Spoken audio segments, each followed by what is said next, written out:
resultados como esse na internet sem precisar aparecer em vídeos no YouTube? Então clica no botão aqui embaixo, faz a sua inscrição no meu treinamento Ranqueamento de Vídeos no YouTube, o Pulo do Gato, que lá eu vou te ensinar tudo que você precisa saber para trabalhar com o YouTube em vídeos onde você nem precisa aparecer. E no vídeo de hoje do canal, mais sobre a vitória do Tricolor contra o Tigres, o pós-jogo, dia seguinte e também últimas do mercado da bola e um jogador que chamou a atenção dentro do São Paulo. Então, vamos embora pro vídeo. Fez 2 gols, né? Então as escolhas do Rogério deram certo e o São Paulo volta muito mais animado agora. Ainda tem muita coisa para arrumar nesse time, mas há uma sensação mais positiva depois disso. Embora o pessoal que diga que a maldição acabou, logo cedo já tem esse probleminha, né, de avião. É isso, é o seguinte, Ituano terça-feira, Botafogo no Rio, no outro sábado, a sequência do São Paulo estreando em Copa do Brasil e em Campeonato Brasileiro. Para jogar de volta para vocês, tá rolando um meme que eu achei o máximo aqui, né? Vi vários torcedores do São Paulo até que estavam aqui me mostrando ao final da partida, do hotel aqui, quando a gente chegou pela madrugada. Que bom que o São Paulo marcou os 2 gols no segundo tempo. Não deu chance do Tigre não voltar para terminar a partida como em 2012, Bruno. Mas eu ouvi. Mandando bem, ó. O primeiro tempo foi enroscado, né? O Rafael fez boas defesas e aí o Rogério mesmo falou, Coutinho, no segundo tempo o time foi bem melhor. E aí construiu a sua vitória por 2-0, que era bem importante, né? Porque o Tolima venceu o seu jogo fora de casa contra o Deportivo Cabejo. Não, Puerto Cabejo. Né? Mas fala aí, Coutinho. Eu não tenho afinidade nenhuma com esse time. E aí, Coutinho? Eu também tô ficando sem, ó.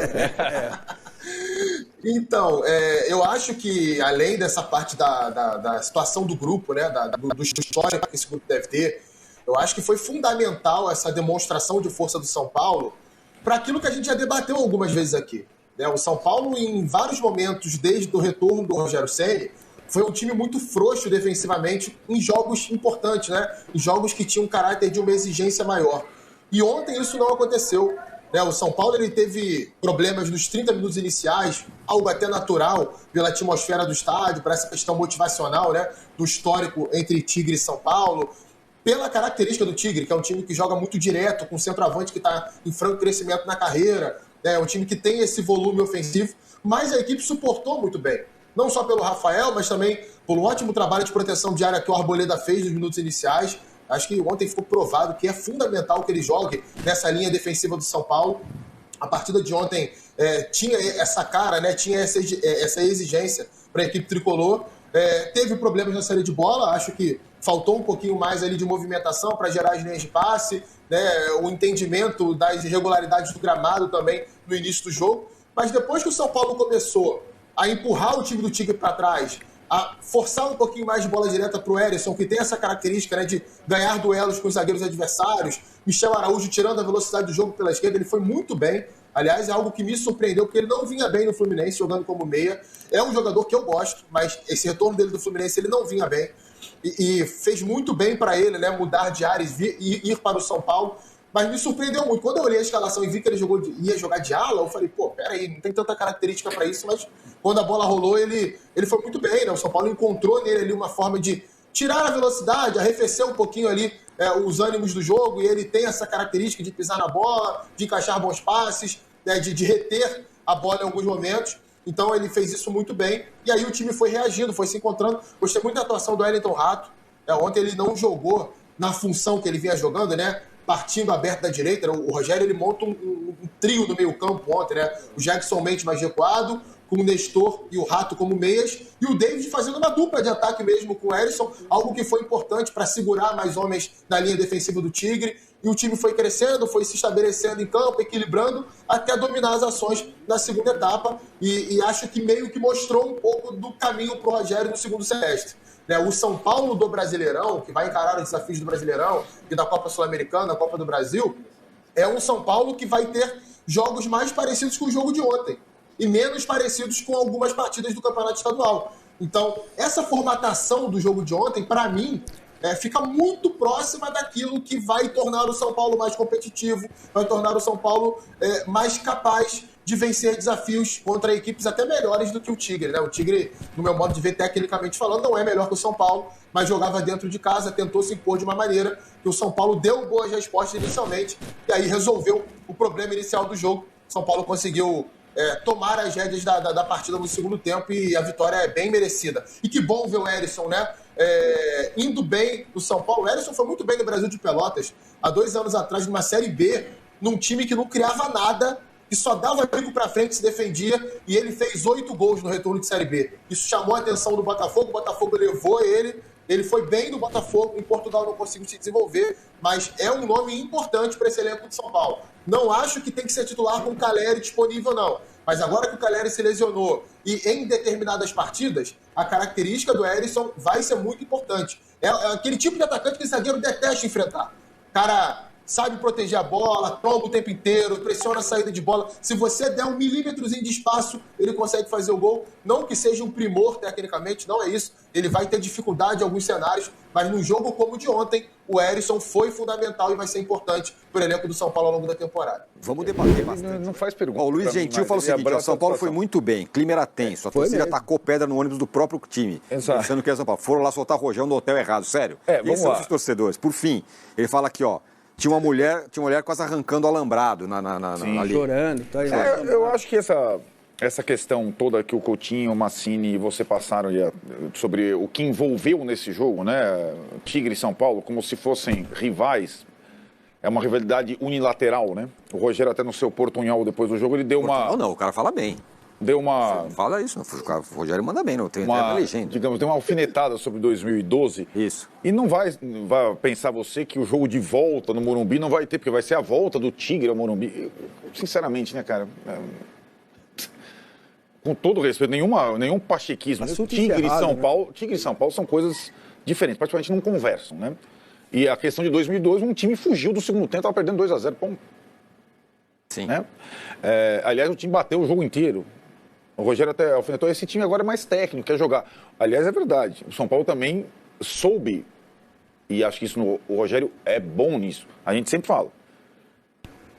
Compreender, estudar o adversário, o Rogério sabe fazer isso.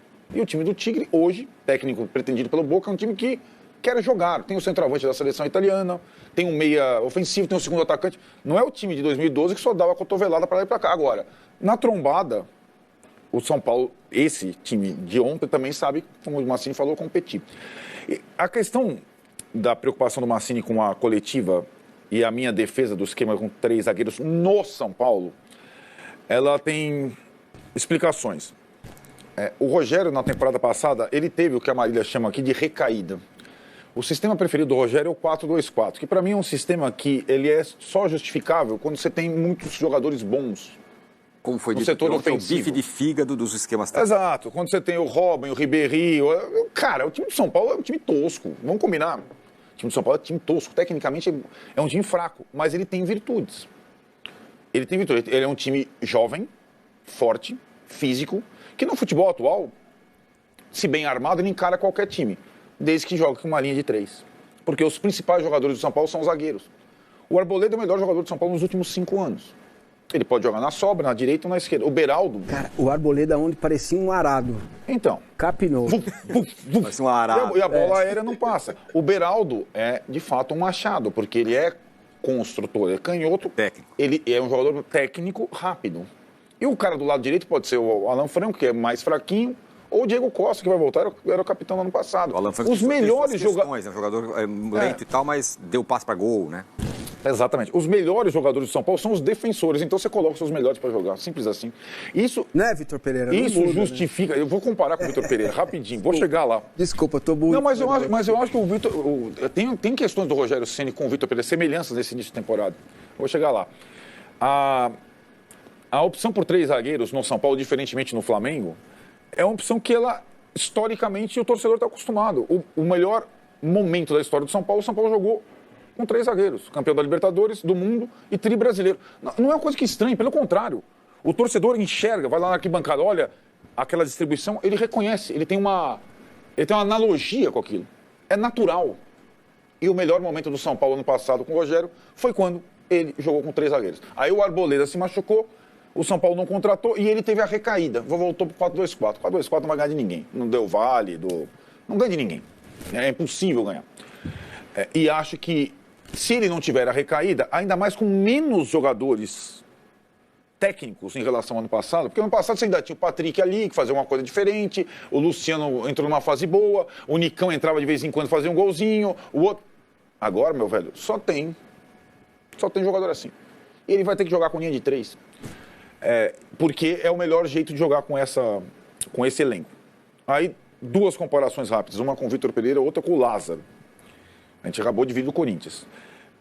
O Corinthians quase se desmanchou pela lesão do Renato Augusto, que não foi grave, ainda bem, no meio do jogo. O São Paulo teve 4 cirurgias em 2023, sendo que o jogador jogou contra o Água Santa com o pé quebrado no final. O Galo, que era o melhor jogador do time, rompeu o cruzado com 10 minutos de jogo contra o Água Santa. O Igor Vinícius tentou voltar para o Bahia, foi para a cirurgia. O Caleri contra o São Bernardo saiu. O Caleri, para sair de um jogo, é só com uma bazuca. Os problemas de lesão que o Rogério e o São Paulo enfrentaram não tem paralelo. Então, quando você vê um time se desesperar com a ausência de um, imagine sem 5 titulares, 4 operados. O Ferrarese arrebentou o joelho contra o Palmeiras e deu uma travada lá com o joelho arrebentado no jogo. Então, assim, se você coloca esses 5 jogadores do São Paulo, esses 5, Igor Vinícius, Wellington, Ferrarese, Galo e Caleri, é uma outra coisa, é uma outra conversa. E o São Paulo teria... 4 titulares aí, Reinaldo. Exato. 4,5. 4 titulares. 4,5. O Igor Vinícius era meio titular. Então, é meio time. E acho que aquela ideia do início, talvez com 4-2-4 e tal, sem esses caras, tem que vai fazer uma revisão que ele está fazendo agora. E acho que o Rogério saiu muito vencedor do jogo de ontem. Porque aí é a minha comparação com o Vitor Pereira. Ele, de novo, fez aquilo que muita gente acha um absurdo, que é colocar o jogador que entrou para jogar. Ele faz isso com todos os jogadores. Todos. Já não é uma surpresa. Eu falei, o Araújo vai começar como titular. Não sabia se era na ala ou na meia. Mas o cara ficou 20 dias com o intertemporada, o Araújo chegou terça-feira passada. Mas se ele for mais encaixável que o outro jogador, ele vai começar. E começou e foi o melhor jogador em campo. Eu achei que ele fosse começar com o Caio Paulista ali. Pois é, treinou com o Caio Paulista na aula 20 dias, não deu a resposta, buscou o Jamerson do Guarani, que acabou indo pro Coritiba, que tem mais condição financeira que o São Paulo hoje. Não, o Araújo, porque além de tudo... O Araújo, ele consegue armar o jogo. O Caio Paulista é outra característica. O Caio Paulista é um jogador vertical. O uruguaio, ele... Então, era o Rato do lado direito, meio, né? Mais como meia. E o Araújo, numa situação nova, que ele treinou pouco e colocou e funcionou. Respira, Nestor. Pois é, um pouco de...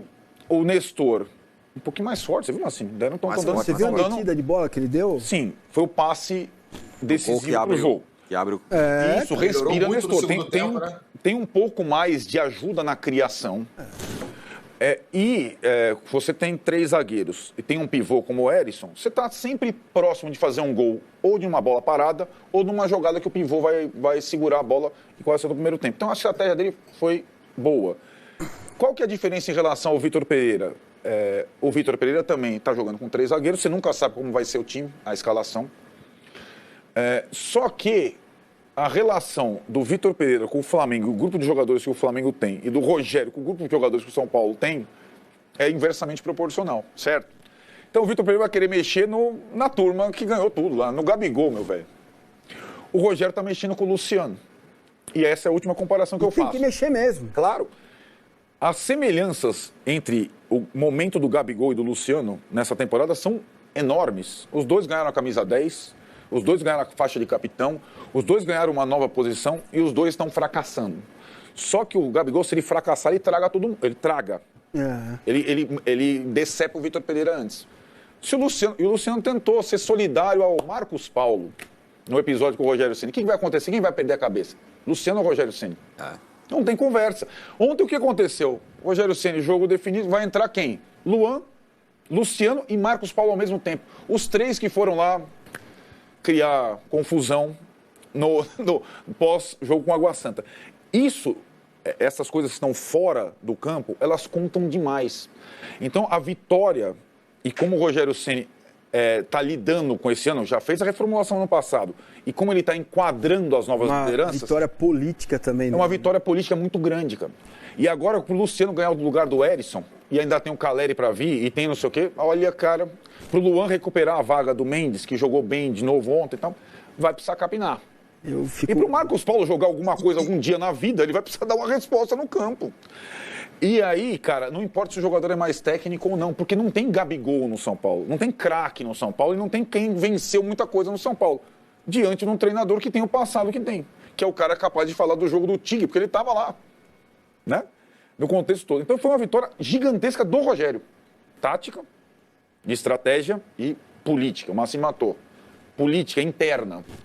Porque o São Paulo tinha 2 caminhos e acho que alguns jogadores acreditaram. Depois do Água Santa, esse cara vai cair. Porque o desgaste na internet, como diria a torcida organizada, na internet ele já caiu. Só que não. Pelo contrário. Ele não caiu, ele ganhou força e os jogadores... E agora ele tem outros jogadores para comandar, dispostos a dar cabeçada na parede. Disposto a dar uma cavada como um touro com o Erisson.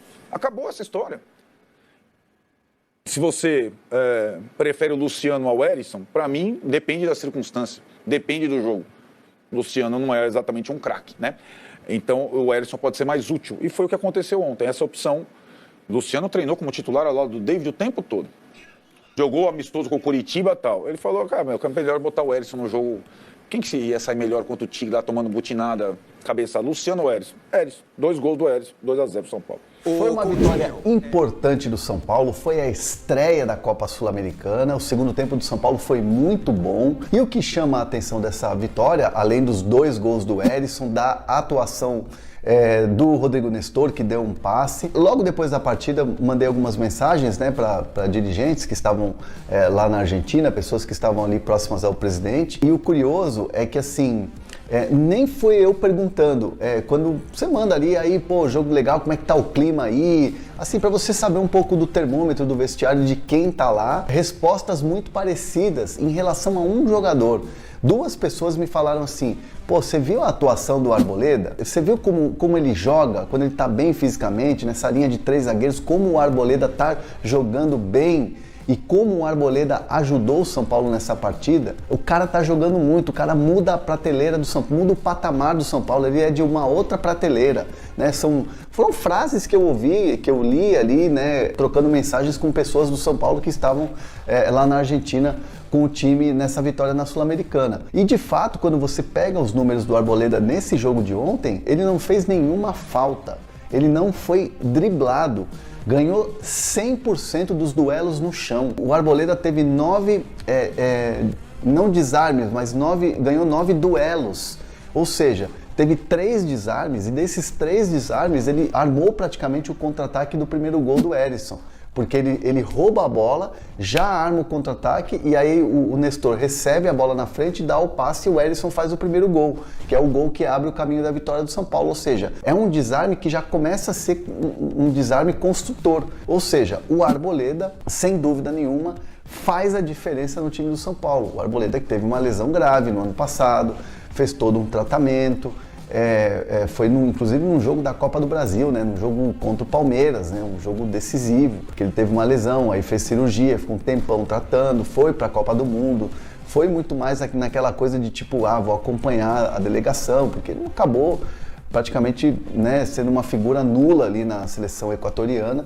No retorno dele ao São Paulo ainda precisava de um ritmo, né, precisou de um tempo ainda para se adaptar, para se readaptar, né, muito tempo parado e agora, né, mostrando aquele Arboleda que o torcedor de São Paulo tem ele como um dos principais jogadores do elenco de São Paulo, um dos mais experientes, um dos mais antigos, um jogador que tem essa característica também de ser uma liderança técnica dentro de campo. Então o Arboleda, sem dúvida nenhuma, quando você tem essa visão interna de um cara que muda o patamar do time, é um cara que vai agregar muito. E foi curioso, porque quando acabou a transmissão da ESPN ontem, eu estava vendo, né, aquela imagem ali, quando você começa a perceber, logo depois do jogo o Rogério Ceni vai lá e conversa com o Marcos Paulo.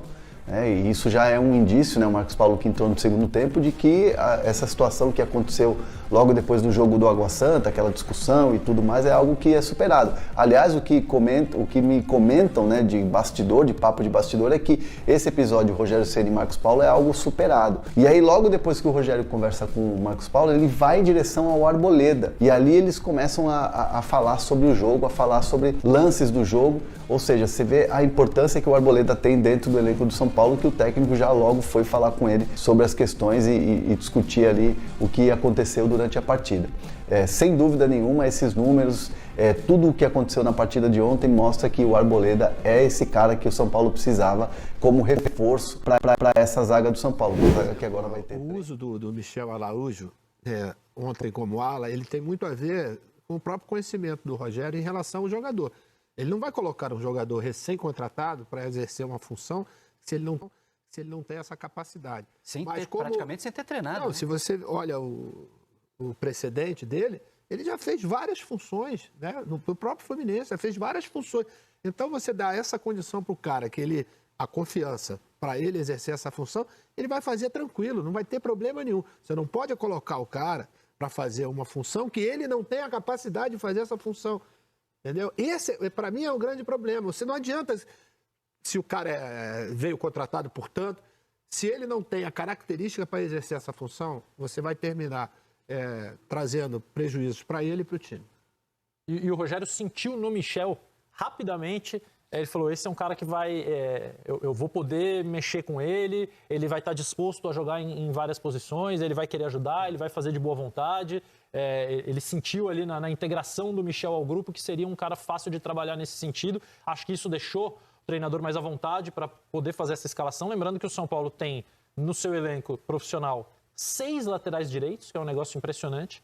Rafinha, que voltou ontem a ser relacionado, o Igor Vinícius ainda machucado, o Orejuela ainda machucado, o Natan, que voltou do Curitiba, o Moreira, que é um garoto que também é meio campista, mas foi usado como lateral ano passado, machucado, e o Raí Ramos, que acabou de chegar do Ituano. E na esquerda só tem o Wellington, que está machucado. Então a solução para as alas acabou sendo com o Natan e com o Araújo, o Mendes e o Nestor no meio, o David e o Wellington Rato por trás do Erisson.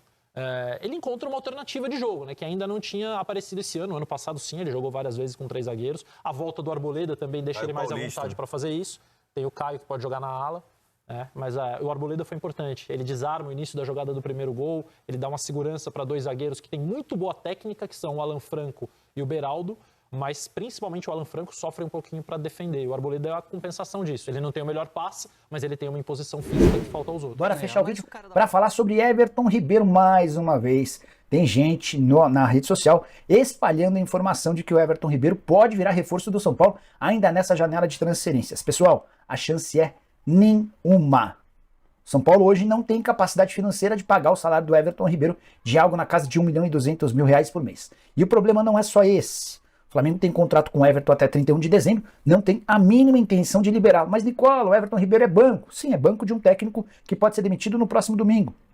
Se o Flamengo perder o título do Campeonato Carioca para o Fluminense, o VP certamente não iniciará a próxima semana empregado. E a chegada de um outro treinador certamente muda o patamar e a situação do Everton Ribeiro.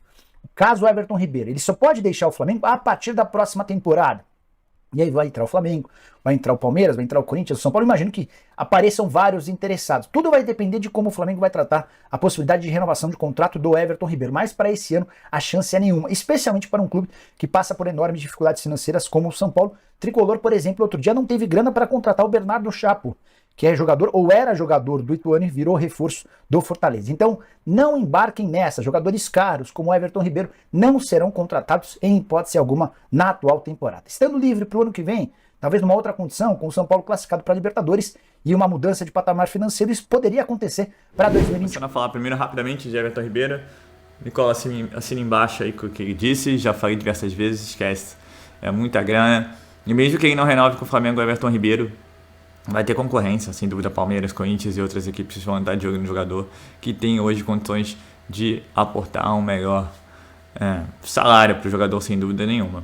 A vantagem para mim do Everton Ribeiro em vir para o São Paulo, se continuar o Vitor Pereira no Flamengo, que eu também acho difícil, é a questão do Rogério Ceni. O Rogério Ceni gosta muito de jogador. O Rogério Ceni foi técnico do Flamengo, o Everton Ribeiro sempre jogava, era um dos principais jogadores. Então tem essa questão, e acho que é a única e grande vantagem hoje do São Paulo para competir pela contratação do jogador em uma possibilidade de vir, né, em 2024. Mas assim, é 0,0000000, entendeu? Até porque tem muita coisa para rolar e lá o clima do Portugal no Flamengo não é dos melhores, e se aguenta até o final do ano não. Agora, falando realidade, né? Arboleda, sem dúvida. Melhor zagueiro de São Paulo. Concordo com o Arnaldo que nos últimos anos é o melhor jogador de São Paulo. e quando ele saiu ano passado fez muita falta. Dá uma segurança, não é um carcaço na minha opinião, mas é muito bom jogador. E aí você tem também na defesa, você encontra o Beraldo, né? Foi o Luizão, que acabou indo embora, e Beraldo. Imagina se o Luizão também tivesse cara. Então assim, São Paulo tem opções na defesa, o Diego Costa voltando também joga bem. O mais fraco ali é o Alan Franco, mas também comparado aos zagueiros que a gente teve anteriormente, também não é nada de mal, ainda mais quando você tem 3 zagueiros, tem uma Arboleda e um Beraldo para dar o suporte. E veremos, né? Agora, torçamos aí para o Rogério Ceni não fazer invenções, é só isso que a gente pede. Não tem esquema, você pode trocar uma peça, pode, dependendo do jogo, mas não inventar muito, né? Não inventar muito. Acertou bem, foi bem demais. Quem apostava na sua demissão, como o nosso querido Jorge Nicola, ficou mais distante, porque é um resultado sensacional. Eu brinquei assim, por mim se viesse com empate já estava bom, mas foi a vitória do jeito que foi, principalmente no segundo tempo. Que jogou no segundo tempo, chamou a atenção. E veremos, né? Mas é também bom, bota quem é o técnico, quem são os jogadores. E acho que foi uma resposta aqui dentro do grupo também. Entendeu? O Rogério Ceni só tem que parar de inventar. Faz o beabá, gente. Faz o beabá que dá pra passar o ano mais tranquilo, sem grandes emoções. Também não acredito que possa vir títulos, mas quem sabe. Ainda mais em competições eliminatórias, né? Só que, como eu sempre digo, o foco são os 45 pontos no Brasileiro. É se livrar de qualquer tipo de ameaça da zona de rebaixamento. Então é isso, o pessoal ainda destacando bastante a volta do São Paulo aos gramados, né? Já que o São Paulo ficou um longo tempo nessa pré-temporada. E acho que foi uma surpresa positiva. Acho que o torcedor do São Paulo ficou um pouco mais animado. Claro que a gente fica cabreiro com relação ao São Paulo. Vai ter o jogo do Ituano no Morumbi, mas ficamos cabreiros porque assim, o São Paulo já sofreu de tudo, né? Então assim, a gente tem que ver um jogo de cada vez. E é o que eu sempre digo, em competições eliminatórias buscar a vitória, ou no mínimo um jogo fora de casa, um empate, e no Brasileiro pontuar. Seja dentro ou fora de casa, jogando bem, jogando mal, tem que pontuar. O importante é pontuar. Então é isso, pessoal. É o São Paulo aí que já volta aos treinos nesse fim de semana para a preparação junto ao Ituano. E aí teve aqueles problemas todos de voo, que tinha que ter saído de madrugada, acabou saindo quase na tarde de sexta-feira. Mas os jogadores já estão em São Paulo, vida que segue. Focar nesse Ituano que eu digo.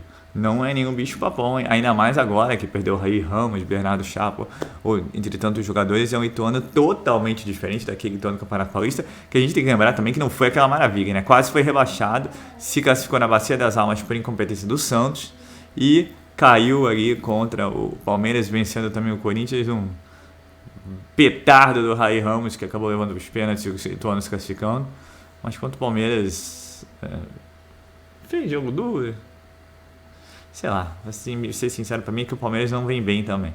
Mas é isso, eu acho que entrar, respeitar, mas jogar, buscar ganhar. E principalmente uma coisa muito importante que eu gostei, a gente no primeiro gol, passe vertical, toca pra frente, 3 passes estava dentro do gol. Eu tava pensando aqui que se fosse com Igor Gomes e companhia, aquele time do Diniz tinha dado 1 milhão de passes e não tinha chegado no gol. Então é isso que faz falta, vamos passar, toca pra frente, vertical, por ataque, para desse lenga-lenga, entendeu? Então é isso, pessoal. Eu sou Marcelo Mazorra do canal Mazorra SPFC. E se você quer ficar ligado nas últimas, nas notícias, nas novidades do São Paulo Futebol Clube, não deixe de se inscrever no canal, ativar o sininho para notificações. Se esse vídeo, deixa aquele likezão, tá ok? Saudações e coloridos, um ótimo sábado a todos e valeu! Quer aprender a ter resultados como esse na internet sem precisar aparecer em vídeos no YouTube? Então clica no botão aqui embaixo, faz a sua inscrição no meu treinamento, ranqueamento de vídeos no YouTube, o Pulo do Gato, que lá eu vou te ensinar tudo que você precisa saber para trabalhar com o YouTube em vídeos onde você nem precisa aparecer.